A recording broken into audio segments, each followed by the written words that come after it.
ನಾಗಮ್ಮ ಹಾಗೆ ಅಪ್ಪಾಜಿ ಅವರ ಸಂಬಂಧವನ್ನ ನೆನೆದು ಶಿವರಾಜ್ ಕುಮಾರ್ ಅವರು ಕಣ್ಣೀರನ್ನ ಹಾಕಿದ್ದಾರೆ. ನನ್ನನ್ನ ಅಪ್ಪಾಜಿ ತರಹ ಕಾಣ್ತೀಯ ಕಂದ ಅಂತ ಹೇಳ್ತಾ ಇದ್ರು. ಅಪ್ಪಾಜಿ ಕಂಡ್ರೆ ತುಂಬಾ ಪ್ರೀತಿ ಅಂತ ಶಿವಣ್ಣ ಅವರು ಹೇಳ್ಕೊಂಡಿದ್ದಾರೆ. ಸಿಕ್ಕಾಪಟ್ಟೆ ತಾಯಂದ್ರಿದ್ದಾರೆ, ಅದರಲ್ಲಿ ನಾಗಮ್ಮ ಕೂಡ ಒಬ್ರು. ನನ್ನ ಅಪ್ಪಾಜಿ ಅವರ ಸಮಕಾಲೀನರಲ್ಲಿ ಇವರು ಕೊನೆಯ ಕೊಂಡಿಯಾಗಿದ್ದು ಶಿವಣ್ಣ ಅವರು ಹೇಳ್ಕೊಂಡು ಭಾವುಕರಾಗಿದ್ದಾರೆ. ಅಪ್ಪು ನಿಧನ ವಿಚಾರ ಅವರಿಗೆ ಕೊನೆವರೆಗೂ ಸಹ ಗೊತ್ತೇ ಆಗ್ಲಿಲ್ಲ ನೋಡಿ. ಇನ್ನು ಅವರ ಸ್ವಂತ ಮಗ ಭರತ್ ಅವರ ನಿಧನದ ಸುದ್ದಿ ಸಹ ಅವರಿಗೆ ಗೊತ್ತೇ ಆಗ್ಲಿಲ್ಲ. ಡಾಕ್ಟರ್ ರಾಜ್ಕುಮಾರ್ ಸಹೋದರಿ ನಾಗಮ್ಮ ಅವರು ಗಾಜನೂರಿನ ಮನೆಯಲ್ಲೇ ಆಗಸ್ಟ್ 1ರಂದು ಮೃತಪಟ್ಟಿದ್ರು. ಹಾಯ್ ಹಲೋ ನಮಸ್ಕಾರ, ಸ್ಪೀಡ್ ಪ್ಲಸ್ ಕರ್ನಾಟಕಕ್ಕೆ ಸ್ವಾಗತ. ನಾನು ಸುನಂದ ಅನ್ಸೂಯ. ಡಾಕ್ಟರ್ ರಾಜ್ಕುಮಾರ್ ಅವರ ಸಹೋದರಿ ನಾಗಮ್ಮ ಅವರ ನಿಧನದ ಹಿನ್ನೆಲೆ ಶಿವರಾಜ್ ಕುಮಾರ್ ಅವರು ಬಾಲ್ಯದ ನೆನಪುಗಳನ್ನ ಮೆಲುಕು ಹಾಕಿದ್ದಾರೆ. ನಾಗಮ್ಮ ಹಾಗೆ ಅಪ್ಪಾಜಿ ಅವರ ಸಂಬಂಧವನ್ನ ನೆನೆದು ಶಿವರಾಜ್ ಕುಮಾರ್ ಅವರು ಕಣ್ಣೀರನ್ನ ಹಾಕಿದ್ದಾರೆ.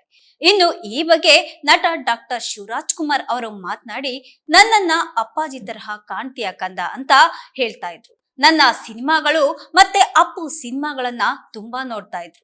ನನಗೆ ಅದನ್ನೆಲ್ಲ ನೆನೆಸ್ಕೊಂಡ್ರೆ ತುಂಬಾ ನೋವಾಗುತ್ತೆ. ಗಾಜನೂರಿಗೆ ಅತ್ತೆ ಅವ್ವ ಒಟ್ಟಿಗೆ ಬರ್ತಾ ಇದ್ರು. ನಾಗತ್ತೆ ಯಾವಾಗ್ಲೂ ಸಹ ಅಪ್ಪಾಜಿ ಜೊತೆಗೆ ಇರ್ತಾ ಇದ್ರು. ಅಪ್ಪಾಜಿ ಕಂಡ್ರೆ ತುಂಬಾ ಪ್ರೀತಿ ಅಂತ ಶಿವಣ್ಣ ಅವರು ಹೇಳ್ಕೊಂಡಿದ್ದಾರೆ. ಇನ್ನು ನನ್ಗೆ ಒಬ್ರೇ ತಾಯಿಯಲ್ಲ, ಸಿಕ್ಕಾಪಟ್ಟೆ ತಾಯಂದ್ರಿದ್ದಾರೆ, ಅದರಲ್ಲಿ ನಾಗಮ್ಮ ಕೂಡ ಒಬ್ರು. ಮದ್ರಾಸ್ನಲ್ಲಿದ್ದಂತಹ ಮನೆಯ ಸಂಪೂರ್ಣವಾದಂತಹ ಜವಾಬ್ದಾರಿಯನ್ನ ನಾಗಮ್ಮ ಅವರಿಗೆ ವಹಿಸಲಾಗಿತ್ತು. ಆದ್ರೂ ಸಹ ಅವರು ನಮ್ಮ ಹತ್ರನೇ ಮನಿ ಕೀಯನ್ನ ಕೊಡ್ತಾ ಇದ್ರು. ಅತ್ತೆ ನೋಡೋದಕ್ಕೆ ಗಾಜನೂರಿಗೆ ಬರ್ಬೇಕು ಅನ್ಕೊಂಡಿದ್ದೆ, ಆದ್ರೆ ಅದು ಸಾಧ್ಯವಾಗ್ಲೇ ಇಲ್ಲ. ನಿನ್ನೆ ಶೂಟಿಂಗ್ ಆಗಿ ಗೋವಾಕ್ಕೆ ಹೋಗಿದ್ದೆ. ಹೋದ ತಕ್ಷಣನೇ ಇವರ ನಿಧನದ ಸುದ್ದಿ ನಂಗೆ ಗೊತ್ತಾಯ್ತು. ಶೂಟಿಂಗ್ ನಿಂದ ವಾಪಸ್ ಬಂದೆ. ನನ್ನ ಅಪ್ಪಾಜಿ ಅವರ ಸಮಕಾಲೀನರಲ್ಲಿ ಇವರು ಕೊನೆಯ ಕೊಂಡಿಯಾಗಿದ್ರು ಅಂತ ಶಿವಣ್ಣ ಅವರು ಹೇಳ್ಕೊಂಡು ಭಾವುಕರಾಗಿದ್ದಾರೆ. ಅಪ್ಪು ನಿಧನ ವಿಚಾರ ಅವರಿಗೆ ಕೊನೆವರೆಗೂ ಸಹ ಗೊತ್ತೇ ಆಗ್ಲಿಲ್ಲ ನೋಡಿ. ಇನ್ನು ಅವರ ಸ್ವಂತ ಮಗ ಭರತ್ ಅವರ ನಿಧನದ ಸುದ್ದಿ ಸಹ ಅವರಿಗೆ ಗೊತ್ತೇ ಆಗ್ಲಿಲ್ಲ. ನೆನೆಸ್ಕೊಂಡ್ರೆ ಮನ್ಸಿಗೆ ತುಂಬಾ ಕಷ್ಟ ಆಗುತ್ತೆ. ನನ್ನ ವೇದ ಪಿಕ್ಚರ್ ನೋಡ್ದ ನಾಗಮ್ಮತ್ತೆ ತುಂಬಾ ಖುಷಿ ಪಟ್ಟಿದ್ರು. ನಮ್ಮೆಲ್ಲರಿಗೂ ಸಹ ನಾಗತ್ತೆ ಅಂದ್ರೆ ವಿಶೇಷವಾದ ಪ್ರೀತಿ ಅಂತ ಕೂಡ ಶಿವಣ್ಣ ಅವರು ಹೇಳ್ಕೊಂಡಿದ್ದಾರೆ. ಡಾಕ್ಟರ್ ರಾಜ್ಕುಮಾರ್ ಸಹೋದರಿ ನಾಗಮ್ಮ ಅವರು ಗಾಜನೂರಿನ ಮನೆಯಲ್ಲೇ ಆಗಸ್ಟ್ 1ರಂದು ಮೃತಪಟ್ಟಿದ್ರು. ನಾಗಮ್ಮ ಅವರಿಗೆ ಒಟ್ಟು 8 ಜನ ಮಕ್ಕಳು. ಅವರಲ್ಲಿ 5 ಗಂಡ್ಮಕ್ಳು, 3 ಹೆಣ್ಮಕ್ಳು.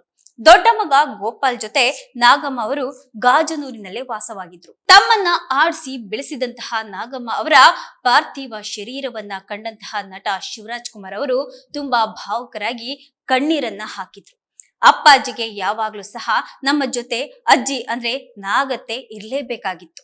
ಮದ್ರಾಸ್ ಹಾಗೆ ಗಾಜನೂರ್ನಲ್ಲಿ ಯಾವಾಗ್ಲೂ ಸಹ ನಮ್ಮ ಜೊತೆಗೆ ನಾಗತ್ತೆ ಇರ್ತಾನೆ ಇದ್ರು. ಅಪ್ಪಾಜಿ ಕುಟುಂಬದಿಂದ ಇದ್ದಂತಹ ಒಂದೇ ಒಂದು ಹಿರಿಯ ಜೀವ ಅಂದ್ರೆ ಅವರೊಬ್ರೇ ನೋಡಿ ಅಂತ ಶಿವಣ್ಣ ಕಂಬನಿಯನ್ನ ಮಿಡಿದಿದ್ದಾರೆ. ನನಗೆ ಸ್ವಂತ ತಾಯಿಯಂತೆ ನಮ್ಮ ನಾಗತ್ತೆ ಕೂಡ ನನ್ನ ತಾಯಿ ಅಂತ ಹೇಳ್ಕೊಂಡ್ರು. ನನ್ನನ್ನ ಅಪ್ಪಾಜಿ ತರ ಕಾಣ್ತಿಯಲ್ಲ ಮಗ್ನೆ ಅಂತ ಹೇಳ್ತಾ ಇದ್ರು. ನಾಗತ್ತೆಗೆ ಎಲ್ಲಾ ಮಕ್ಕಳನ್ನ ಕಂಡು ಸಹ ಇಷ್ಟಾನೆ.